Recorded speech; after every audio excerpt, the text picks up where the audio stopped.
name is Joshua Cooper, and I am the lead teacher, the pastor of the Bridge Community Church here in Muncie, Indiana.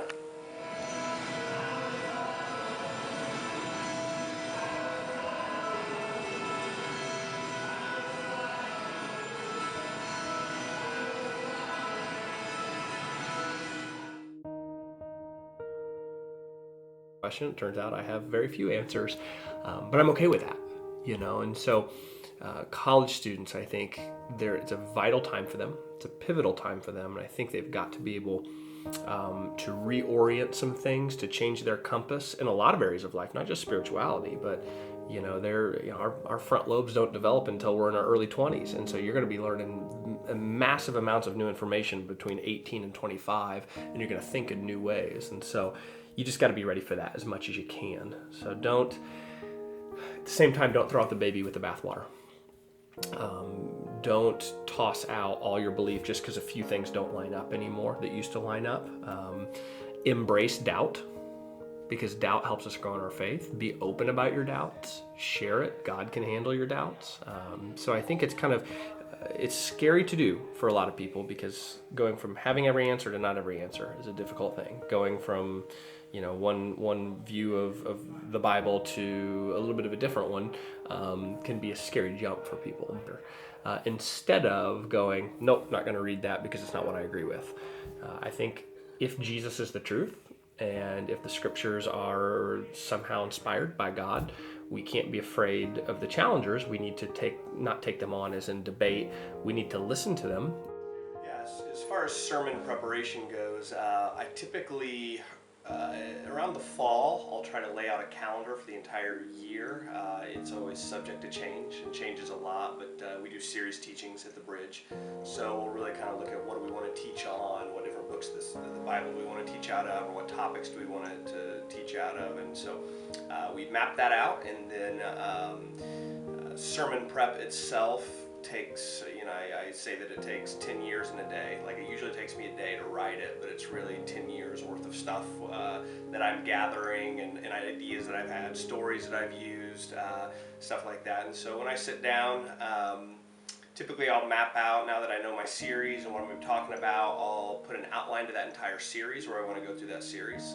And then for each individual sermon, I usually sit down. Thursday's my sermon prep day, so I've already got it in my mind what I'm going to talk about, the scriptures I'm going to use, some different illustrations or stories or ideas. And Thursday's the day where I sit down and just put it all together until I feel good about it. And then typically the rest of the week is just practicing it over and over and getting comfortable with the material and editing it where I need to edit it.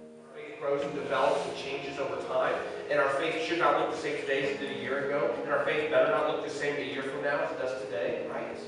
Because we have to journey forward. We have to challenge ourselves. But let me be very honest with you. I don't want to sugarcoat this. I don't want to water this down. I don't want to oversimplify or undersell this. The journey to follow Jesus is very, very difficult. It's very unlike the world. It's going to cost you a lot. It really will. When I was a junior in high school, we had a prayer vigil at our church, which basically people sign up for 24 hours straight of prayer. And he asked me and a couple of my buddies if we wanted to come in and spend the night at the church, because they wanted people coming in the middle of the night to feel safe, like somebody was there.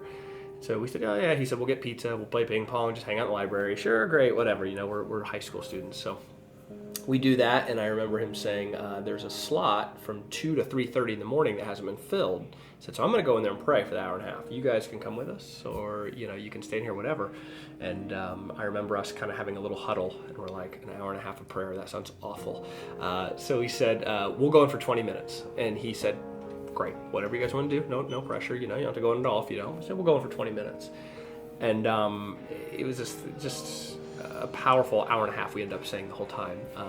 And it was just one of those moments, one of the very few moments I had in my life where I just felt like God speaking to me, whereas I didn't audibly hear God's voice or anything like that.